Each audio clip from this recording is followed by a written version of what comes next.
नमस्कार। भगवान श्री राम एवं जगतगुरु भगवान श्री कृष्ण जी के चरणों में कृतज्ञता पूर्वक वंदन करता हूँ। सनातन संस्था एवं हिंदू जनजागृति समिति द्वारा आयोजित इस धर्म संवाद के विशेष सत्र में आज सभी का मैं कार्तिक सालुंके हार्दिक स्वागत करता हूँ। गत 3 दिनों से हम वर्तमान स्थिति को लेकर हम धर्म संवाद कर रहे हैं। आज इस धर्म संवाद में श्री राम जी के जीवन पर आधारित हम आज चर्चा करने वाले हैं। कल हमने प्रभु श्री रामचंद्र जी का आदर्श जीवन, उनके जीवन की विशेषताएं तथा उनके उपासना के संदर्भ में हमने जानकारी ली थी। तो आज हम इसी विषय में हम आज आपको आगे लेकर चलने वाले हैं। बंधुओं, आज हम सभी कोरोना नामक एक महासंकट का सामना कर रहे हैं।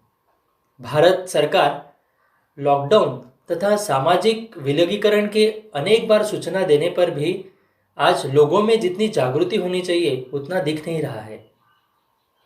अभी कल की ही अगर बात बताएं तो दिल्ली के निज़ामुद्दीन में तबलीगी जमात के मरकज़ में बहुत हज़ारों में लोग शामिल हो गए थे और उसमें शामिल जो विदेशी लोग थे उनके कारण आज कोरोना का संकट भारत के लगभग जम्मू से लेकर अंडमान तक सभी राज्यों में ये फैल गया है। तो इसके लिए अभी हमें बहुत ही सावधान रहना आवश्यक है। आज हम स्वयं ही इसकी ओर गंभीरता से देख सकते हैं, क्योंकि अब तक इस महाभयंकर महामारी पर आधुनिक विज्ञान के पास कोई भी दवाई उपलब्ध नहीं है।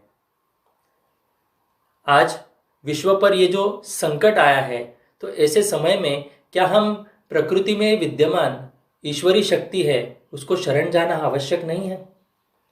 तो हम सभी को इसकी ओर ध्यान देना पड़ेगा कि जो सर्वशक्तिमान ईश्वर है, अगर उस ईश्वर को ही अगर हम शरण जाते हैं तो निश्चित रूप से यह संकट दूर हो सकता है। तो बंधुओं, आज श्री राम नवमी है, तो इस कारण आज की इस विशेष चर्चा में प्रभु श्री राम जी के जीवन पर आधारित हम यहाँ पर चर्चा करने वाले हैं। और सबसे महत्वपूर्ण बात, यानी नास्तिकतावादियों द्वारा किए जाने वाले जो आरोप है, उन आरोपों का खंडन तथा उसकी वास्तविकता क्या है और राम राज्य की आवश्यकता क्या है, ऐसे विविध विषयों पर आज की यह विशेष चर्चा हम करने वाले हैं। कार्यक्रम के शुरुआत से पूर्व मैं आप सभी को बताना चाहूँगा कि इस धर्म संवाद की श्रृंखला में प्रतिदिन हम आपातकाल और साधना ऐसे अलग अलग विषयों पर हमने चर्चा की थी। इसमें साधना का महत्व जीवन में क्या है, जीवन में गुरु का क्या महत्व है, तो विविध विषयों पर हमने विषय समझ कर लिए। तो आज भी ये विशेष संवाद में हम सभी महत्वपूर्ण विषय हम समझ कर लेंगे। आज हमारे साथ प्रभु श्री रामचंद्र जी पर वार्तालाप करने हेतु हिंदू जनजागृति समिति के राष्ट्रीय मार्गदर्शक सद्गुरु डॉक्टर चारुदत्त पिंगले जी उपस्थित है। नमस्कार सद्गुरु डॉक्टर पिंगले जी। नमस्कार। तो आइए हम सभी प्रभु श्री रामचंद्र जी के चरणों में संपूर्णतः शरण जाकर प्रार्थना करते हैं और आज के इस विशेष संवाद को हम प्रारंभ करेंगे। सभी से मैं निवेदन करना चाहूँगा कि हम सभी हाथ जोड़कर प्रार्थना करेंगे। हे प्रभु श्री रामचंद्र जी, आप आदर्श पुत्र हैं, आदर्श बंधु हैं, आदर्श पति एवं आदर्श मित्र भी है। आप मुझे भी आदर्श नागरिक तथा धर्मनिष्ठ बनाएं।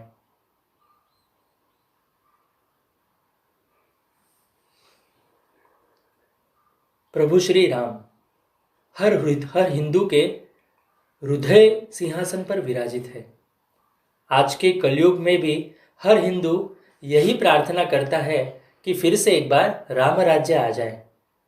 युग बीत गए, परंतु प्रभु श्री रामचंद्र जी का आकर्षण आज भी लोगों के हृदय में एक ज्योति समान प्रज्वलित है। राम भक्तों की इसी मांग के कारण सरकार ने भी रामायण का प्रक्षेपण पुनः उसे शुरू करना पड़ा। अधिकांश लोग राम जी को तो मानते हैं पर जानते नहीं हैं, क्योंकि अनेकों में बचपन से केवल राम जी की कहानियां सुनी थी, किसी के माध्यम से कुछ किताबें पढ़ी थी, तो उतनी ही जानकारी हमारे पास है। पर भगवान की जो आध्यात्मिक रूप से जो जानकारी या विशेषता हमें न पता होने के कारण उतना हमारा वो विश्वास नहीं बैठ पा रहा है, तो वो श्रद्धा कम पड़ती है। इसके लिए आज हम इस विशेष सत्र में हम जानकर लेने वाले हैं कि प्रभु श्री रामचंद्र जी का सच्चा उसके बारे में अध्यात्म शास्त्रीय ज्ञान क्या है, उसकी उपासना हमें उचित ढंग से कैसे करनी चाहिए। ऐसे हमारा आज का यह संवाद रहेगा। साथ ही आज नास्तिकतावादियों द्वारा प्रभु श्री रामचंद्र जी पर बहुत गलत आरोप भी किए जाते हैं, तो उसका खंडन भी आज हम इस संवाद में करने वाले हैं और इसकी वास्तविकता क्या है, श्री राम से लेकर राम राज्य तक हमें कैसे पहुंचना है, ऐसे विषयों पर आज का हमारा विशेष संवाद रहेगा। इस धर्म संवाद को अभी मैं शुरू करता हूँ। धर्म संवाद के पहले सत्र में मैं सदगुरु डॉक्टर पिंगले जी से पूछना चाहूँगा कि प्रभु श्री राम सभी हिंदुओं के आस्था स्थान है, आराध्य है, उनका जीवन सभी के लिए आदर्श माना जाता है, ऐसे में भी उन पर विभिन्न प्रकार के आरोप हो रहे हैं, तो इसके विषय में आप क्या बताना चाहेंगे? सर्वप्रथम मैं प्रभु श्री रामचंद्र जी के चरणों में अपना प्रणाम व्यक्त करता हूँ। भगवान श्री राम जी ने जो अवतारी कार्य किया है, उस कार्य की अन्य किसी कार्य से तुलना नहीं की जा सकती है। प्रभु श्री राम ने सामान्य मनुष्य के जैसा सुख दुख में जीवन बिताते हुए अपने आचरण से अनेक आदर्श प्रस्थापित किए हैं। इतना ही नहीं तो आपातकाल में भी अपने वचन का पालन करके एक नया आदर्श उन्होंने हमारे सामने निर्माण किया है। वनवास में रहते हुए भी श्री राम जी ने वनवासी जातियों को धर्म का मार्ग दिखाया, उन्हें संगठित कर एक सेना का निर्माण किया। रावण का वध करके लंका जीतने के बाद भी उन्होंने लंका पर कब्जा नहीं किया, तो लंका का राज्य विभीषण पर सौंपकर वे वापस अयोध्या आए थे और अयोध्या से लौटने पर उन्होंने एक आदर्श राम राज्य की स्थापना किया। उनका जीवन इतना महान है कि आज भी भारत के बाहर कंबोडिया, मलेशिया, इंडोनेशिया आदि देशों में प्रभु श्री राम तथा रामायण इन्हें उतना ही सम्मान दिया जाता है जितना भारत में दिया जाता है। और जब राम का आदर्श और उनके राम राज्य का आदर्श इस प्रकार का रहेगा, तब हिंदू विरोधी शक्तियों को कार्य करना आसान नहीं होगा। इस कारण प्रभु श्री राम जी के जीवन के संदर्भ में कई मिथ्या आरोप किए जाते हैं। मगर यहाँ पर एक मैं महत्व का सूत्र जोड़ना चाहता हूँ। एक तरफ यह नास्तिकतावादी रामायण काल्पनिक है करके मिथ्या आरोप करते हैं और फिर राम कितना गलत व्यक्ति था और वो कितना गलत कार्य करता है ऐसे आरोप भी लगाते हैं। तो सर्वप्रथम इस भ्रम को हमको समझने की आवश्यकता है। अगर रामायण काल्पनिक है तो फिर राम जी के कर्मों के बारे में उन्होंने सोचना आवश्यक ही नहीं था, मगर अंदर से वो रामायण की सत्यता को और वास्तविकता को वो जानते हैं और वो चाहते कि राम जी का जो आदर्श निर्माण हुआ है वो आदर्श को कैसे हनन करे, चारित्र हनन करे, और इस माध्यम से वो ये मिथ्या आरोप करते हैं।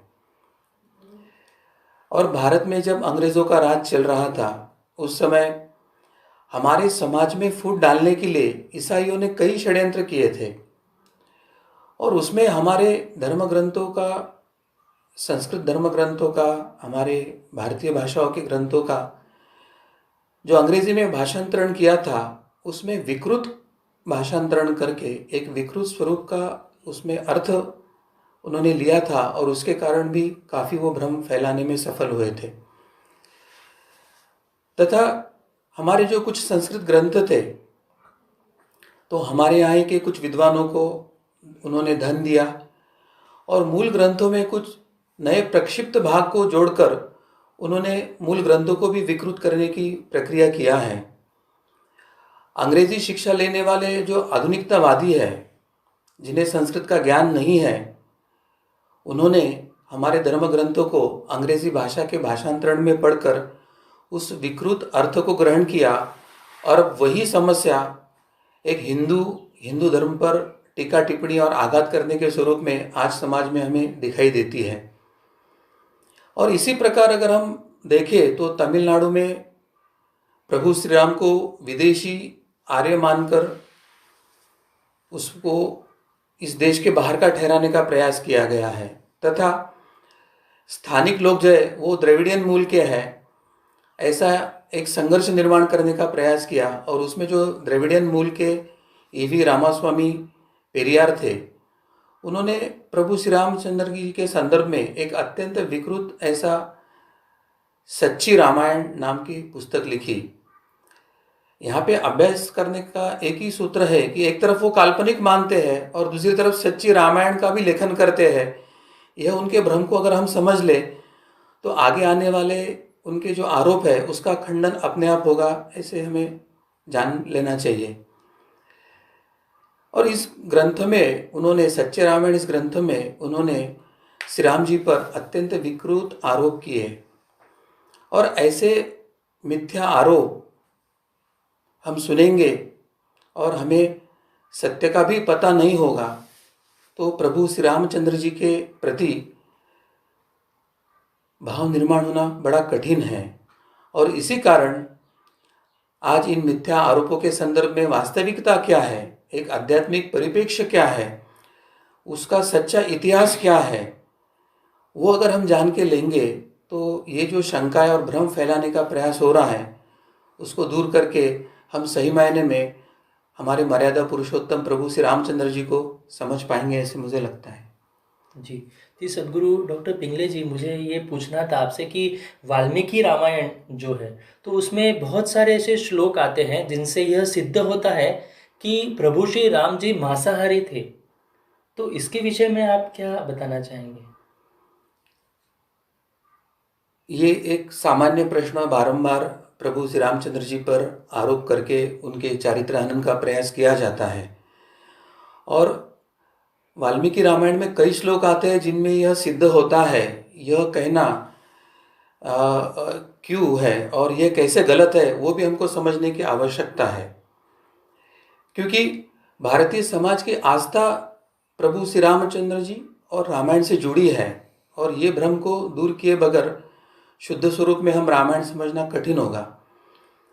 हमें सबसे पहले तो ये जानने की आवश्यकता है कि हमारे जो मूल ग्रंथ है वेद, सनातन हिंदू परंपरा के, वो वेद जो है वो मांसाहार का निंदा करते हैं। निरीह पशुओं की रक्षा करना यह आर्य पुरुषों का कर्तव्य बताया है। और निरीह पशुओं पर जो अत्याचार करते हैं उन्हें कठोर दंड देने का प्रावधान या आज्ञा यह वेद राजा को देता है, प्रशासन या व्यवस्था को देता है। तो सबसे पहले यह हमें समझने की आवश्यकता है कि वेदों ने मांसाहार का पूर्णतः खंडन और निंदा की है। और हमारे इस आर्यव्रत देश में महाभारत युद्ध काल के करीबन 2500 वर्ष के बाद एक अनेक परिवर्तन की श्रृंखला शुरू हुई, और जिसमें ईश्वरीय वैदिक धर्म का लोप होना और मानव निर्मित मत मतांतर का प्रगटीकरण होने की प्रक्रिया एक शुरू हुई, जो कि वेदों के विरोध में थी और वेदों की मान्यताओं पर आघात करने वाली थी। यह हमें समझने की आवश्यकता है। और ऐसा एक वाम मार्ग साधना का पंथ उस समय निर्माण हुआ था, और उनकी मान्यता थी कि मांस, मद्य, मैथुन आदि पंच माध्यमों से ईश्वर की प्राप्ति हो सकती है। वाम मार्ग के ये जो समर्थक है तो अपने विचारों का प्रभाव समाज पर डालने के लिए उन्होंने राम जी के सबसे प्रामाणिक जीवन चरित्र जो वाल्मीकि रामायण था उसमें यथानुसार मिलावट को प्रारंभ किया, और जिसके परिणाम स्वरूप आज हम ये कहते हैं कि वाल्मीकि रामायण में ऐसे कुछ श्लोक आते हैं जो मांसाहार का समर्थन करते हैं, जो बिल्कुल गलत है और जो हमारे मूल रामायण की मिलावट है। यह समझने की आवश्यकता है। और इस समय देश में जो वाल्मीकि रामायण की जो पांडुलिपियाँ मिलती है वह सब की सब दो मुख्य प्रतियों से निकलती है। एक तो बंगदेश में मिलने वाली जो प्रति है, जिसके अंदर बालकांड, अयोध्या कांड, अरण्य, किष्किंधा कांड, सुंदर कांड और युद्ध, यह 6 कांडों की वो पंडुलिपि है, जिसमें कुल 557 श्लोक संख्या है। क्षमा करें, उसमें 557 सर्ग और 19,793 श्लोक संख्या है। और जबकि दूसरी जो प्रति है, जो बम्बई प्रांत में मिलती है, जिसमें बाल, अयोध्या, अरण्य, किष्किंधा, सुंदर और युद्ध, इन 6 कांडों के अलावा एक उत्तरकांड भी है।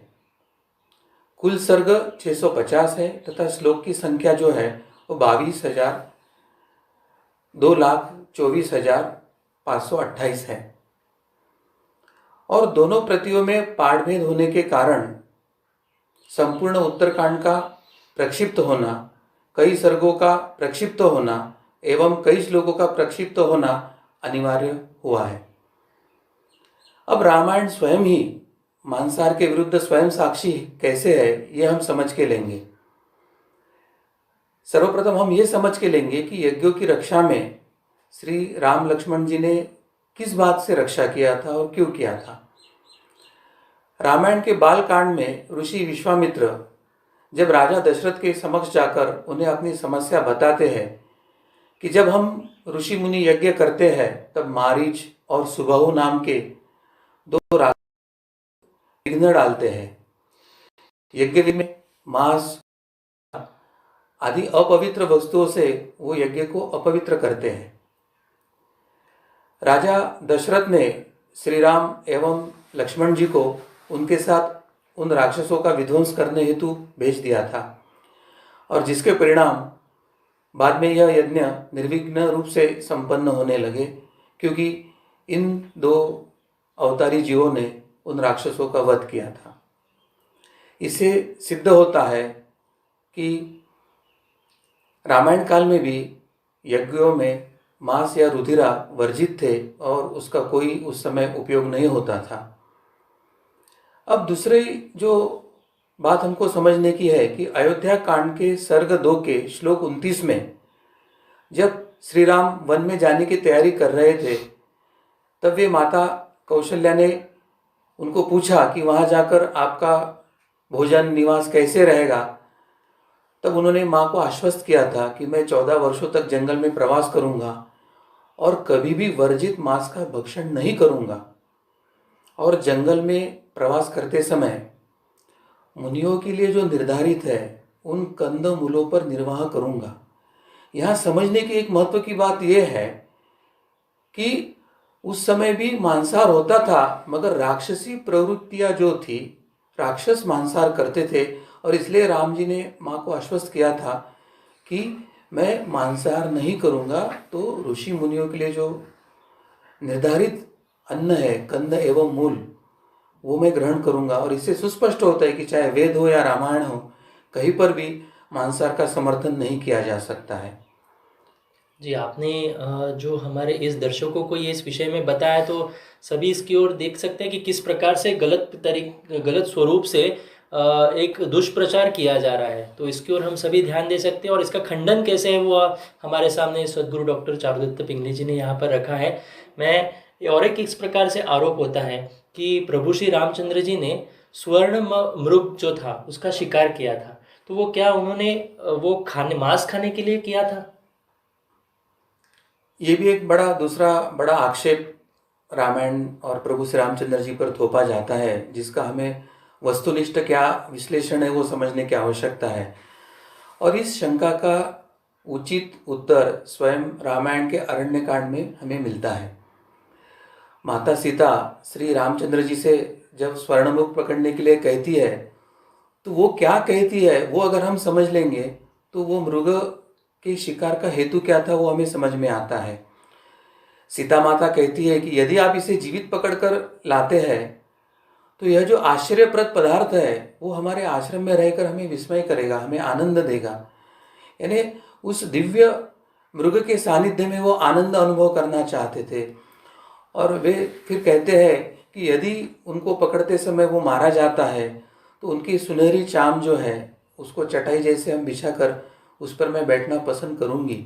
तो उस रामायण काल में आज जैसा तो चटाई या अन्य तत्सम कुछ बातें नहीं थी, तो मृगजीन व्याघ्रजीन इस तरह के ही प्राणी के इस पर ही बैठने की व्यवस्था होती थी। तो ये कर्म के पीछे का उद्देश्य ही सुस्पष्ट है कि किस लिए वो मृग की मांग करती है। तो इसी में स्वयं उत्तर है कि मांसाहार या मांस भक्षण के लिए मृग की मांग किया, ऐसा कहीं लिखता नहीं है। तो ये आक्षेप अत्यंत दुर्दैवी है और ये वस्तुस्थिति हमको समाज में जा जाकर पता नहीं होगी। जी, इसमें और एक भी ऐसे बताया गया है और गलत रूप से आरोप है कि भूमि जोतते समय सीता माई पाई गई। तो ऐसे कहा जाता है, तो लेकिन ये है क्या, और ये समझ में नहीं आता है लोगों को। तो इसके बारे में इसका अर्थ क्या है वो आप हमारे दर्शकों के लिए बताएं। हाँ, कभी कभी ये जो आध्यात्मिक जीवनी होती है, अवतारों की है या संतों की है या ये, तो उसमें हमें ये समझने की आवश्यकता है कि कुछ बातें जैसे कुछ प्रतीकात्मक जब उसका उल्लेख होता है तो किस संदर्भ से वो बताई गई वो समझने के लिए उसका भावार्थ समझने की आवश्यकता होती है। पृथ्वी, जमीन यानी पृथ्वी तत्व, और बाल सीता जो है वो एक आदिशक्ति का रूप है और पृथ्वी से हिरण्यगर्भ तरंगे यानी लहरी की उत्पन्न होती है जो प्रजनन क्षमता का द्योतक होता है। तो बाल सीता यानी जनक राजा के यहाँ पर जब वो बाल सीता थी उसका अर्थ है कि ये जो हिरण्यगर्भ के तरंग जो है उसके साकार सगुण रूप की प्रतीक माता सीता है। और किसी भी जब शब्द का उच्चारण करते हैं हम तो शब्द के साथ शब्द, स्पर्श, रूप, रस, गंध एवं उनसे शक्तियाँ वहाँ पर होती है। तो ये जो हिरण्यगर्भ लहरी है, ये जो शक्ति है, उसका जो रूप है वो हमारी बाल सीता माता थी। और दूसरी बात है कि वही बाल सीता माता जब विवाह करके राम जी के यहाँ गई तो बाद में अवतारी प्रभु श्री रामचंद्र जी की शक्ति के रूप में उन्होंने कार्य किया था। तो माता सीता ये भूमि से उत्पन्न हुई, इसका मतलब है कि भूमि से जैसे हिरण्यगर्भ लहरी उत्पन्न होती है उसका वो सगुण साकार रूप थी, ये उसका भावार्थ है। अच्छा, तो माता सीता हिरण्यगर्भ शक्ति का रूप थी, तो ये शायद ही अधिकांश लोगों को पता होगा। तो हम सभी को ये भावार्थ क्या है ये हमें पहली बार शायद पता चला होगा। तो इसको हम समझ कर लेंगे कि किस प्रकार से गलत स्वरूप से हमारे सामने रखा जा रहा है और एक भ्रम पैदा करने का प्रयास हो रहा है। सदगुरु डॉक्टर पिंगले जी, मेरा अगला प्रश्न माता कैकेयी को लेकर है कि माता कैकेयी को खलनायक के रूप में देखा जाता है कि क्योंकि कैकेयी ने एक वर में श्री राम जी को 14 वर्ष का वनवास और दूसरे वर में भरत जी को राज्य के लिए बताया गया था। तो इसकी वास्तविकता क्या है? सर्वप्रथम तो मैं माता कैकेयी के चरणों में प्रणाम करता हूँ क्योंकि उन्होंने जो कार्य किया है, जो प्रभु श्री रामचंद्र जी के अवतार की पूर्तता के लिए था या जो ईश्वरीय योजना थी उसकी पूर्तता के लिए था, तो वो कैसे था वो हम अभी समझ लेंगे। श्रावण कुमार के दादा धौम्य ऋषि थे एवं उनके माता पिता रत्नावली एवं रत्न ऋषि थे। अब रत्न ऋषि नंदीग्राम के जो राजा थे अश्वपति, उनके पुरोहित थे और अश्वपति राजा की कन्या का नाम था कैकेयी। अब रत्न ऋषि ने कैकेयी को सभी शास्त्र सिखाए और उनको बता के रखा था कि यदि दशरथ की संतान हुई तो वह संतान राज्य गद्दी पर नहीं बैठ पाएगी। दशरथ के मृत्यु के पश्चात यदि 14 वर्ष के अंदर उनका कोई भी पुत्र अगर राज सिंहासन पर बैठेगा तो केवल वो पुत्र नहीं तो पूर्ण रघुवंश का नाश होगा, रघुवंश नष्ट हो जाएगा। तो ये जो एक चाहे खगोलीय या ज्योतिषी शास्त्र के अनुसार या जो ये परिस्थिति थी तो ऋषि ने कैकेयी माता को पहले बता के रखी थी। और ऐसे घटना रोकने हेतु वशिष्ठ ऋषि जब आए तो उन्होंने कैकेयी को याद दिलाया कि आपको अभी जब ये राम जी को युवराज पद घोषित हो कि उनका राज्याभिषेक का जब समय आ रहा था, तो वशिष्ठ जी वहां पर आए। उन्होंने कैकेयी को स्मरण दिया कि आपको तो 2 वर मांगना है, पहले वर में राम को वनवास और दूसरे वर में भरत के लिए राजगद्दी मांगना है। अब अगर कैकेयी वास्तविकता में ही अगर राम से द्वेष करती थी तो सबसे पहला प्रश्न यह उपस्थित होता कि तो वो केवल 14 वर्ष के लिए क्यों वनवास मांगी? अगर उसको अपने पुत्र को ही गद्दी पे बिठाना है तो वो आजीवन ही वनवास मांग सकती थी, और उन्होंने केवल 14 वर्ष ही वनवास मांगा क्योंकि उनके राजगुरु ने बता के रखा था कि 14 दशरथ जी के मृत्यु के बाद अगर 14 वर्ष कोई राजगद्दी पर बैठता है तो रघुकुल का नाश होगा। अब उन्हें यह भी ज्ञात था कि मेरा पुत्र जो भरत है वो इतना बंधुनिष्ठ है, वो राम जी के प्रति इतना भाव भक्ति और इतना आदर करता है कि उसके लिए मैं राजगद्दी मांगूंगी तो भी वो बैठने नहीं वाला है। देखो माँ की अपने बेटे के प्रति कितना अभ्यास था। और ये जो बात थी कि उन्होंने वो वर मांग लिए और राम जी को वनवास और भरत जी को उन्होंने राजगद्दी मांगी। राम जी वनवास गए और भरत जी गद्दी पर बैठे नहीं। भरत जी ने राम जी की पादुकाएं लाके गद्दी पर बिठाया, यानी एक तरह से सगुण देह में कोई वहां बैठे नहीं, तो निर्गुण स्वरूप में उस राज्य गद्दी को चलाया। और इसलिए रघुकुल नाश का एक जो बड़ा संकट रघुकुल पर आया था, तो उस संकट को टालने के लिए व्यवहारिक दृष्टि से रघुकुल वंश का, वहाँ के नागरिकों का, और लाखों वर्ष के बाद अभी भी कुछ लोग कहते हैं कि कैकेयी के कारण राम जी को वनवास हुआ था, मगर ये आध्यात्मिक परिप्रेक्ष्य अगर हम समझते हैं तो उनका ये कृत्य कितना तारक था, अवतारी कार्य को पूरक था, अपना प्रेम व्यक्त करने वाला था, ये हमको समझ में आता है। और ये भी एक बड़ी घटना मैं बताना चाहता हूँ कि उनको वर कैसे मिले थे। क्योंकि कैकेयी ने जब महर्षि दुर्वासा की सेवा किया तो उन्होंने वरदान में सेवा के बदले में कैकेयी को बताया था कि आपका एक हाथ वज्र जैसा बन जाएगा, और उनका हाथ वज्र बन गया था। पहले वो पूरी शस्त्र विद्या सीखी हुई थी, और जब राजा दशरथ स्वर्ग पर आक्रमण के लिए गए और असुरों के साथ युद्ध कर रहे थे तो उनके रथ का जो चक्र था वो टूट रहा था, उसका कील निकल गया था। वो चक्र निकलने का, चाक जो होता है वो निकलने का समय आ गया था। तो कैकेयी ने अपनी उंगली को वहां पे डालकर, अपने वज्र जैसे उंगली को वहां डालकर वो पूरा युद्ध निर्विघ्न से पार किया और राजा दशरथ का विजय हुआ था। और इसलिए प्रसन्न होकर राजा दशरथ ने कहा था कि आप मेरे लिए, आप कोई भी 2 वर मांगिए। तो उन्होंने उस 2 वर को इसी समय के लिए सुरक्षित रखा था क्योंकि वो चाहते थे कि रघुकुल वंश की रक्षा करे, संरक्षण हो और नाश ना हो। तो ये घटना से हमें 2 बातें सिद्ध होती है कि माता कैकेयी की भूमिका वो कदापि विरोधी नहीं थी, राम जी के विरोध में नहीं थी, भरत के विरोध में नहीं थी, अयोध्या के विरोध में नहीं थी, बल्कि उनके अवतारी कार्य करने को पूरक थी। रघुकुल वंश के नाश के लिए वो प्रतिबंधात्मक थी। और दूसरी जो बात इसमें से हम सीखते हैं कि हमारे यहाँ स्त्रियों को शिक्षण नहीं दिया जाता है या उन्हें अशिक्षित रखा जाता है, तो हम ये देख रहे हैं कि लाखों वर्ष पूर्व भी हमारे यहाँ की स्त्रियां अस्त्र शस्त्र विद्या के साथ राज्य शास्त्र और तत्सम इसमें भी पूर्णतः सक्षमता से शिक्षण लेते थे।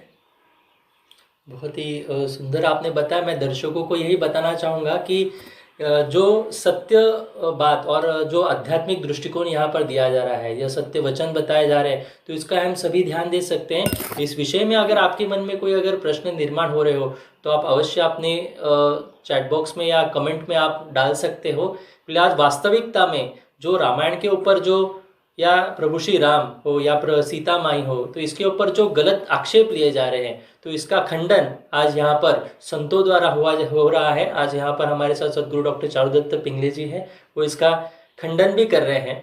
अगला मैं प्रश्न पूछना चाहूँगा कि भगवान श्री राम यह स्वयं भगवान के अवतार थे, तो माता सीता का रावण द्वारा हरण कैसे किया गया? तो इस प्रकार का प्रश्न भी उठता है कि अगर वो स्वयं अवतार है तो कैसे क्या ये हरण हुआ। अ, आपने जो प्रश्न पूछा है ना, यहाँ से वास्तविकता से रामलीला का प्रारंभ हुआ था, वो मैं पहले बताना चाहता हूँ। दूसरी ये बात बताना चाहता हूँ कि वाल्मीकि ने जो ये रामायण लिखा है, वो रामायण घटने के 200 वर्ष पूर्व लिख के रखा है, और रामायण में क्या क्या होना है, कैसे कैसे होना है, वो विधि भी लिख के रखी थी। तीसरी महत्व की बात थी कि राम जी जो थे वो मानव देह में आए थे, और मानव देह में आने के बाद जो घटना जैसे घटने वाली है उसके तरफ वो साक्षी भाव से देखकर उसका वो पालन कर रहे थे। ये दो तीन बातें हमको मूलतः ध्यान में रखने की आवश्यकता है। और सबसे महत्व की बात है कि जैसे मैंने पहले प्रश्न में कहा कि वो तो आदि शक्ति का स्वरूप थी, माता सीता ये आदि शक्ति का स्वरूप थी, वो एक तेज था। तो माता सीता, जब राम जी की ये लीला शुरू हुई तो माता सीता पहले ही अग्नि में प्रवेश कर अपने तेज को और अपने मूल रूप को अग्नि में उन्होंने स्थापित करके रखा था, और केवल उनकी छाया उस समय उन्होंने कार्यान्वित रखी थी।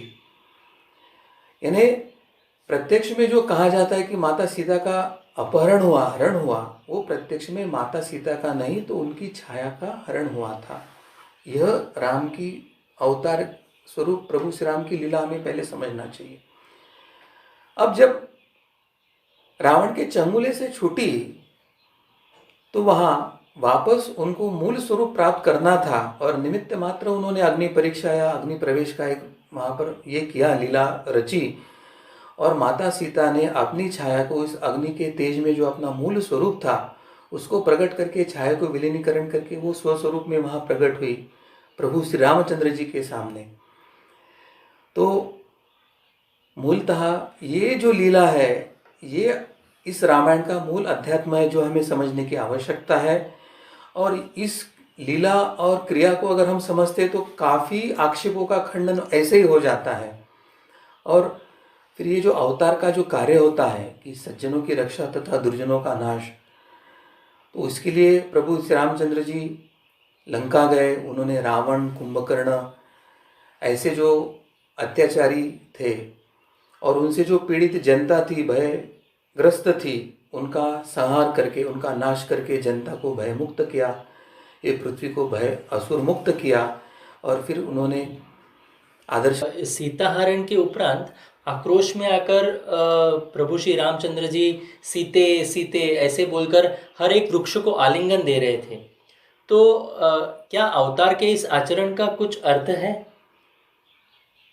ये बहुत महत्व का आप जो पूछ रहे हैं रामायण से संबंधित प्रश्न, वो बहुत महत्व के प्रश्न पूछ रहे हैं ऐसे मुझे लगता है।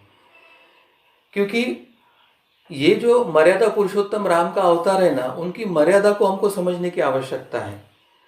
अवतार है, शक्ति संपन्न है, फिर भी मनुष्य देह धारण करने के बाद एक मनुष्य जैसे अपनी पत्नी है या परिवार के किसी अपहरण होने के बाद जो दुख होता है, वो दुख प्रत्यक्ष वो समझने की प्रक्रिया करते हैं। उस समय एक मनुष्य क्या क्या कर सकता है वो जानने की एक अवतारी लीला वो बता रहे थे कि मनुष्य देह में ईश्वर आने के बाद भी वो मनुष्य जैसा ही आचरण करते हैं। और वो जब वृक्ष से बिलक बिलक कर अपना वो दुख व्यक्त कर रहे थे तो लोगों को भी लगता है कि अरे ये कैसे प्रभु श्री रामचंद्र जी है, पत्नी विरह में ऐसे कैसे वो लिप्त है, और वृक्षों को कैसे लिपट लिपट कर वो पूछ रहे कि कहाँ है कहाँ है। तो उसके लिए उन्होंने एक बहुत अच्छा, ये जब लीला चल रही थी तो भगवान शिव और पार्वती भी भगवान श्री हरि विष्णु की श्री राम रूप की इस लीला को देख रहे थे। तो हमारे जो समाज में जो एक शंका आई थी, वही शंका पार्वती माता ने संकेत रूप में उस समय शिव जी को पूछा था कि ये राम जी ये किस लीला कर रहे हैं, वो कैसे लिपट लिपट कर रो रहे हैं। आप तो जिनका स्मरण करते हैं, आप जिनको अपना उपास्य मानते हैं, वो कैसे ये एक स्त्री विरह में शोकाकुल होकर उनको लिपट रहे हैं। तब शिव जी माता पार्वती को संकेत करते हैं कि क्या आपने इस लीला को समझा नहीं? राम जी की ये लीला चल रही है, ये वास्तविकता नहीं, उनका शोक है, वो बनावटी है। आप जानना चाहते हो तो आप उनकी परीक्षा ले लीजिए। आप माता सीता का रूप लेके जाकर एक बार उनको जांच कर लीजिए कि उनका ये शोक सही है या बनावटी है या उनकी लीला चल रही है। और जब माता पार्वती श्री राम जी के सामने माता सीता के स्वरूप में प्रकट हुई तो श्री राम जी ने उनके सामने हाथ जोड़ा और कहा, माते मेरी ऐसे क्यों परीक्षा कर रही है? मैं तो मानव रूप में आया हूँ और मैं मानव रूप को अनुभव कर रहा हूँ। और उस समय पार्वती माता मूल स्वरूप में प्रकट होकर उन्होंने राम जी को वंदन किया। तो ये जो शिव पार्वती संवाद हमारे सामने उस समय रखा, यानी ये रामलीला देवता भी देख रहे थे और आने वाले समय में लोग ये आक्षेप लेंगे। इसके लिए माता पार्वती और शिव के संवाद में हमको पहले ही इसका उत्तर दे के रखा है। तो ये अवतारी लीला समझना यानी ही हमारे अध्यात्म या हमारे ये धर्म की परंपराओं को समझने के जैसा है, ऐसे मुझे लगता है। जी, मतलब इस कथा से अवतार हो या सिद्ध पुरुष हो तो उनके चरित्र का अवलोकन केवल आध्यात्मिक अधिकारी व्यक्ति ही कर सकते हैं। तो सामान्य बुद्धि से इसका तर्क लगाना यह हास्यास्पद है। तो यही ध्यान में आता है। इसमें अभी मेरा अगला प्रश्न है बाली के विषय में है। तो बाली के विषय मतलब प्रभु श्री रामचंद्र जी ने बाली पर बाण चलाया था। तो उन्होंने पीछे से बाण चलाया तो युद्ध के नियम सारे तोड़कर उन्होंने विश्वासघात किया और इस प्रकार से उन्होंने वो कृति की थी। तो इसमें सत्य क्या है, तो वो भी आप हमें बताएं। ये जो अध्यात्म रामायण है वो अध्यात्म रामायण अगर हम समझ लेते हैं तो उसका बड़ा आनंद भी आएगा और हमारे धर्म ग्रंथों के रहस्य या भावार्थ क्या है वो भी हमें समझने को आसान होगा। मूलतः वैसे वाली एक साधक था, मगर दोषों के कारण या अहंकार के कारण उसकी जो साधना की जो गति थी वो कुंठित थी। उनकी कुंडलिनी शक्ति अनाहत चक्र पे अटकी हुई थी और प्रत्यक्ष में प्रभु श्री रामचंद्र जी ने बाण चलाकर अनाहत चक्र के वहाँ जो कुंठित उनकी कुंडलिनी शक्ति थी उसकी गति देकर उनके साधना का प्रवास पूर्ण करवा के स्वयं में उन्होंने समा लिया था। तो आध्यात्मिक दृष्टि से अगर देखें तो वाली का अगर सच्चा उद्धार किसी घटना से हुआ होगा तो प्रभु श्री रामचंद्र जी ने उनके आध्यात्मिक प्रगति में अड़चन होने वाली जो बातें हटाकर उनके साधना का प्रवास पूर्ण किया था और उनको मुक्त किया था, इसमें हुआ था। अब दूसरा प्रश्न आता है कि राम जी को बाण चलाकर ये कृत्य क्यों करना पड़ा। तो जैसे मैंने पहले कहा था कि बाली जो है वो अपने दोष और अहंकार में भी लिप्त था। और दूसरी बात ये भी मैं यहाँ स्पष्ट करना चाहूँगा कि राम जी ने छिपकर या पीछे से उन पर वार नहीं किया था। तो उसकी वस्तुनिष्ठता से रामायण में क्या बात की है वो हमको समझने की आवश्यकता है। जब बाली की पत्नी को पता चला कि राम जी से अभी बाली का युद्ध होने वाला है तो उन्होंने उसी समय मना किया था कि राम जी एक बहुत आदर्श और उच्च पुरुष है, उनके साथ युद्ध ना हो ऐसे आप प्रयास कीजिए। मगर पत्नी को जहाँ पता था तो बाली को तो पता ही था कि ये युद्ध राम जी से होने वाला है। तो ये छिपकर या ऐसे किया ऐसी कोई बात नहीं है, ये तथ्य सबसे पहले हमें समझने की आवश्यकता है। दूसरी बात, बाली ने क्या किया था कि उनके छोटे भाई सुग्रीव, उसकी जो पत्नी थी उसको जबरन पकड़कर उसके साथ उन्होंने विवाह किया था और उसकी पूरी संपत्ति हड़प कर सुग्रीव को राज्य के बाहर हकाल दिया था। तो राजा होने के बाद बलपूर्वक ऐसे कृत्य करना ये एक अधर्म ही था। किसी के कानूनी अधिकार या किसी की पत्नी यानी कम से कम छोटे भाई के पत्नी को इस तरह से बर्ताव करना ये शास्त्र के अनुसार एक बड़ा अधर्म और दंडनीय अपराध था। और प्रभु श्री रामचंद्र जी को उनको दंड देने के अलावा दूसरा पर्याय नहीं था, इसलिए उन्होंने बाली को उस युद्ध में मारा। और तीसरी महत्व की बात थी कि पेड़ के पीछे छुपकर मारा, ये जो कहा जाता है तो प्रभु श्री रामचंद्र जी जब जंगल में थे तो वो अपने रथ, कवच, ढाल, सुरक्षा आदि के साथ नहीं गए थे। वे केवल धनुष्य और बाण लेकर गए थे।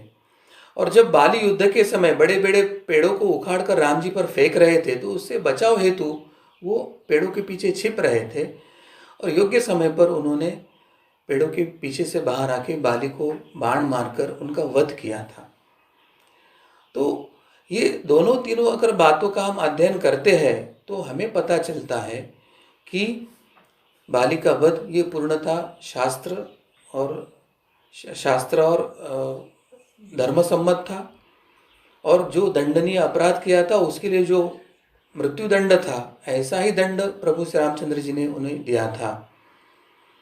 तो जब राम जी को मृत्यु समय बाली पूछता है कि मैंने तुम्हारा क्या बिगड़ा था, मेरी दुश्मनी तो सुग्रीव से थी, आपने मुझे क्यों मारा? तब राम जी ने धर्म क्या है अधर्म क्या है ये बताने वाला श्लोक बताकर उनको अपने पापों का वाचन करके बताया कि इन पापों के लिए मैंने आपको दंडित किया है। तो बालीवध ये अत्यंत धर्म पालन का, शास्त्र पालन का एक उत्तम उदाहरण है। ये यहाँ समझने की आवश्यकता है।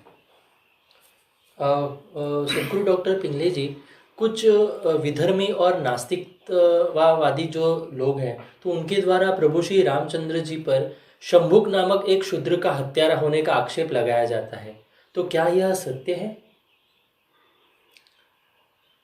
प्रसंग तो रामायण में होता है, कंट्रोवर्सी निर्माण जांचने की आवश्यकता है कि क्या ये मूल रामायण का हिस्सा है।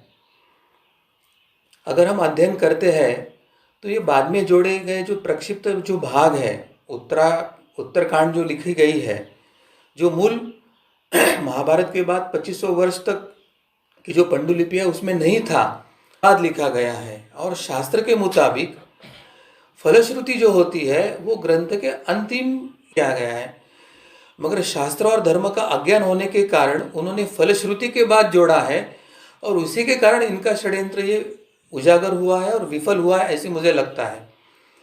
और सबसे महत्व की जो बात है कि रामायण पर जिन्होंने प्रामाणिक जी की पूर्ण ये कथा घुसाड़ते समय उन्होंने तलवार से वध किया ये लिखकर ही अपने ही षड्यंत्र को विफल करने का एक बीज उन्होंने वहां पे रखा था। तो हम सब जानते हैं कि प्रभु श्री रामचंद्र जी ने तलवार का उपयोग करके कोई युद्ध लड़ा नहीं और किसी को दंडित नहीं किया था।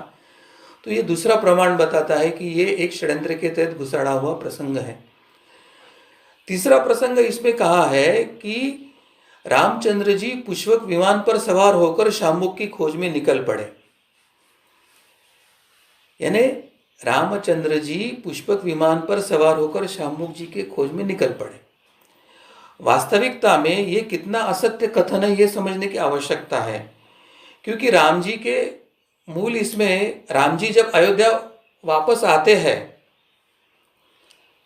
लंका में रावण को संघर्ष निर्माण करने के लिए डाला हुआ ये प्रसंग है, ये सिद्ध होता है ऐसे मुझे लगता है। सदगुरु डॉक्टर पिंगले जी, इसलिए प्रभु श्री रामचंद्र जी ने सीता माता का समझाना चाहता है वो समझने की आवश्यकता है।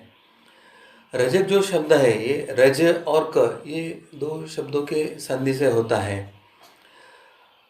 रज का मतलब है रजोगुण, रजोगुण में जिसमें लोकेशणा, अर्थेषणा, कौतुक इत्यादि जो महत्व मिलना इत्यादि जो बातें आती है वो रजोगुण का द्योतक होता है। और क यानी उसका एक छोटा सा अंश।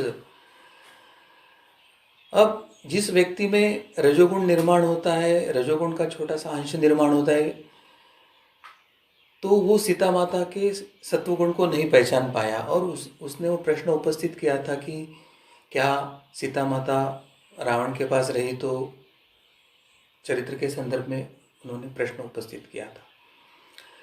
अब रजक धोबी का अर्थ है कि धोबी जो कपड़े धोता है, धब्बे या दाग निकालता है, उसको धोबी कहते हैं। वो चाहता है कि सब वस्त्र शुद्ध रहे। तो सीता माता के चरित्र पर भी धब्बा ना रहे, इस दृष्टि से ये प्रश्न यहाँ पे निर्माण हुआ था। तो रजक ने ये प्रश्न पूछने का अर्थ है कि वो सीता माता की सात्विकता को नहीं पहचान पाया था और रजोगुण के कारण उसने यह प्रश्न उपस्थित किया था।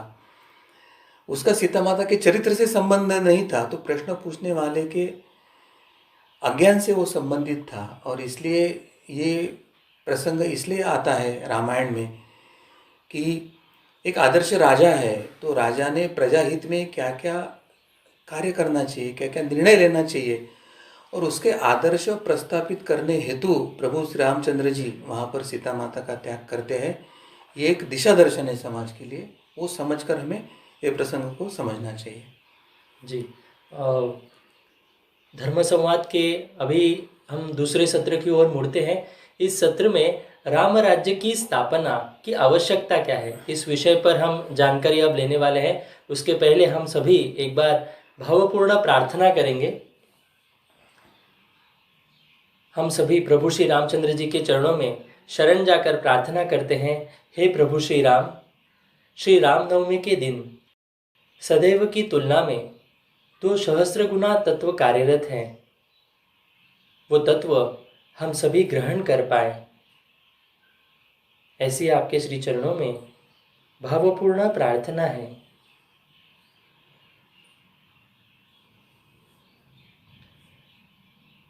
सदगुरु डॉक्टर पिंगले जी, राम राज्य को सबसे आदर्श माना जाता है। राम राज्य का हम उदाहरण भी बहुत बार देते हैं, तो उसकी विशेषताएं क्या है, तो इसके बारे में आप हमें बताएं।